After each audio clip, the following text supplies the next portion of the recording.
बिस्मिल्लाहिर्रहमानिर्रहीम। अस्सलाम वालेकुम। कैसे हैं किसान दोस्तों, उम्मीद करता हूँ बिल्कुल खैरियत से होंगे। मैं मोहम्मद वकास और आपको खुशामदीद करता हूँ अपने यूट्यूब चैनल पर। आज की वीडियो हम लोग बात करेंगे कि तिल काश्त करने के लिए कौन सी ज़मीन बेहतर है, कैसी ज़मीन में तिल काश्त करें जिससे उसकी जर्मिनेशन भी अच्छी हो हमारे तिल की और उससे हम ज़्यादा से ज़्यादा पैदावार हासिल कर सकें। तिल के लिए जो मौजूद तरीन ज़मीन होती है वो मैरा ज़मीन होती है या फिर भारी मैरा ज़मीन होती है। रेतली ज़मीन में भी कुछ हद तक आप लोग तिल काश्त कर सकते हैं, जबकि कलर ज़्यादा थोर वाली ज़मीन या फिर जो बिल्कुल पक्के वाट की ज़मीनें होती हैं वहाँ पर आप लोग तिल की काश्त नहीं कर सकते और ना ही आपने वहाँ पर तिल की काश्त करनी है।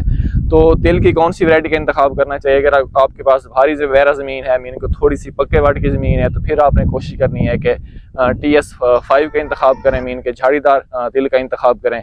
अगर आपके पास ज़मीन जो है वो ज़्यादा रेतली ज़मीन है तो फिर आपने सिंगल स्टिक मीन के TH6 का इंतखाब करना है और वहाँ पर आपने काश्त करना है।